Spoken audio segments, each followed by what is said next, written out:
Graça e paz, família, graça e paz, meu amigo, graça e paz, meu amado e valoroso irmão. Gratidão damos a Deus pela oportunidade de outra vez, outro momento da nossa vida, nós dedicarmos um tempo precioso à palavra do Senhor. Já participamos hoje pela EBD, já também estivemos em momento de comunhão com a irmã Alda, e agora que a gente parou para fazer o nosso devocional na nossa sequência de mensagens, né? Que a gente tem feito diariamente, esperando, né, que essas mensagens possam fazer um efeito em você, né, te motivar a querer conhecer mais o Senhor, a verdadeiramente buscar, mergulhar, ter intimidade com o Senhor, criar um relacionamento sincero. Não por meio de mim, que eu não tenho essa capacidade de produzir isso em você, mas por meio da própria ação do Espírito Santo, por meio da vontade de Deus, né, para a tua vida, porque a palavra de Deus ele estabelece lá em Romanos 8:28, acho que 8:28, todas as coisas cooperam, né, para aqueles que amam a Deus, para aqueles que são chamados segundo o seu propósito, ou seja, pelo próprio propósito de Deus, que você possa estar dentre aqueles que são chamados pelo Pai para poder, vamos dizer assim, trabalhar na boa obra. Creio eu que todos, na verdade, são chamados, né? Mas dentro do que nós conhecemos como livre-arbítrio, manifestação em respeito, possa ser que a gente acabe negando, acabe recusando o convite, sendo que no meu íntimo eu entendo que no meu íntimo isso é meu, é como eu sinto, a profundidade como a palavra de Deus fala comigo, eu não vejo como se possa recusar a palavra do Senhor, não vejo como um homem que o poder do livre-arbítrio do homem tenha mais poder do que a própria palavra de Deus para que as coisas não se realizem. Ou seja, quando eu falo não se realize, é que para que o mover, para que a vontade do Senhor sobre a tua vida não se realize, porque o teu livre-arbítrio acabou, vamos dizer assim, cerceando o agir de Deus na tua vida. Então, para mim, isso acaba não entrando bem na minha mente. Então, eu entendo e rogo a palavra de Deus, que então que você possa estar dentre daqueles que são chamados segundo o propósito de Deus, para que de fato todas as coisas cooperem, né?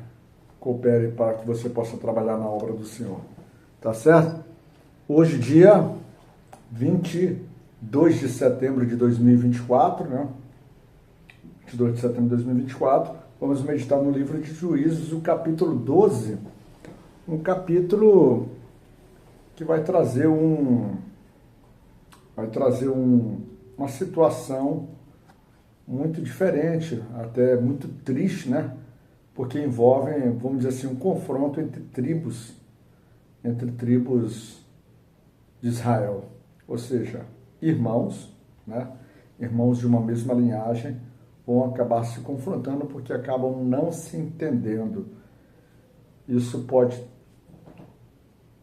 ser resultado da inveja, né? O resultado da inveja, ou simplesmente o resultado da incompreensão da ação do que cada um tem como, vamos dizer assim, propósito na vida. E, semelhantemente a isso acontece na nossa vida prática, né? As destruições dos seios familiares, dos vínculos familiares, dos relacionamentos. Esse tipo de passagem nos leva a meditar, a refletir sobre isso, buscando no Senhor uma possibilidade de não termos essas situações no nosso dia a dia, mas é pouco improvável que não tenhamos, porque o ser humano é assim, o ser humano está sempre confrontando, sempre arrumando uma forma de se destruir. O capítulo 12, versículo 4 diz: E ajuntou Jefté a todos os homens de Gileade e combateu com Efraim, e os homens de Gileade feriram a Efraim, porque estando gileaditas entre Efraim e Manassés, disseram: fugitivos sois de Efraim. O primeiro aspecto que a gente pode observar aqui é que a tribo de Efraim olhava para o pessoal de Gileade, para a tribo de Gileade, e via eles como se fossem fugitivos, estando ali entre a tribo de Manassés e Efraim, também a tribo de Gade. E então já trazia um sentimento, vamos dizer assim, um preconceito, ou trazia uma indiferença em relação a eles.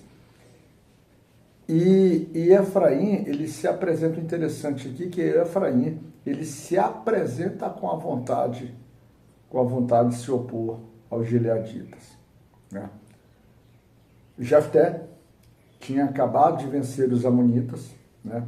Naquele combate que inclusive tem a marcação do sacrifício da filha de Jefté, né? Que é uma discussão teológica imensa, porque acaba confrontando com diversos versículos da Bíblia, entre eles o aspecto que Deus não aceita sacrifício humano, mas aspectos que quando prometemos coisas ao Senhor, nós devemos cumprir, como está escrito lá em Levítico, né? Em Levítico, então, passa por alguns versículos de Levítico, sendo que o oferecimento, nosso oferecimento, os nossos propósitos que oferecemos de vontade própria, mas os propósitos eles acabam se dividindo para consagração, para outros tipos de coisa. Existe um propósito que a gente poderia desistir deles, né? Sendo nos aplicado uma penalidade por meio dos sacerdotes, uma penalidade normalmente financeira ali que envolvia as pratas, né? Mas existiam sacrifícios que uma vez feito, sacrifícios ou propósitos, uma vez oferecidos ao Senhor, principalmente aqueles que envolvessem consagração ao Senhor, poderia ser até pessoas humanas, essa certamente morreria. Então, é meio confuso, é meio difícil a gente afirmar se aconteceu ou não aconteceu daquela forma, se alguns que vão defender apenas que ela se manteve virgem, né? Se manteve virgem, ou seja, o sacrifício da virgindade da filha de Gileade, a filha de Jefté, mas a grande maioria, tudo nos leva a crer que, dentro da concepção que nós já vimos o texto, é que de fato o sacrifício foi executado. Então, com base nesse cenário, com base nessas vitórias, se apresentam então os irmãos de Gileade, os efraimitas, se apresenta cobrando uma posição, questionando Jefté, que atitude foi aquela que desagradou os efraimitas. E isso está registrado no versículo 1, quando diz: então se convocaram os homens de Efraim e passaram para o norte, e disseram a Jefté: por que passastes a combater contra os filhos de Amon e não nos chamastes para ir contigo? Queimaremos a fogo a tua casa contigo. Então, muito triste, né? Então, nós temos aqui, então, irmãos que se apresentam na casa do seu irmão e dizem assim: olha, nós vamos queimar a ti, vamos queimar a tua casa, certamente vamos queimar toda a tua família, tuas posses. Por quê? Porque simplesmente tu nos negaste o direito de participar da tua vitória, né? Então, você acabou assumindo para si toda a glória, toda a honra, né? Toda a alegria de uma vitória, enquanto nós ficamos aqui, ou seja, perdemos o nosso prestígio. Agora ninguém nos vê mais com o mesmo prestígio, com a mesma alegria, e acabam duvidando, por exemplo, daquilo que nós podemos fazer. Então nós te queimaremos. E essa conduta, eles já fizeram isso lá no capítulo 6 ou 7, né? O 8, entre 6 e 8, na história de Gideão. Eles fizeram com Gideão. Eles propuseram a mesma situação, só que Gideão, num estilo um pouquinho mais pacífico, acabou transferindo, dizendo que os dois reis, os dois príncipes que eles capturaram e levaram até Jeão as suas cabeças, aquilo representava muito mais do que a família de Abiesra poderia fazer, que era a família de Gideão. Então, Gideão, todo o feito dele era muito pequeno, era muito insignificante diante do propósito, do alcance, do resultado pelos efraimitas. Só que aqui com Jefté, a história não flui muito bem assim.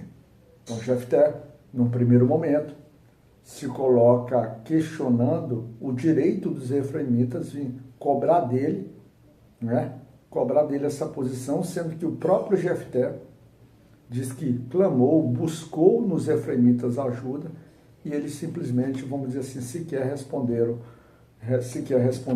e deixaram eles ao Deus dará, vamos dizer assim, ao relento, no seu abandono.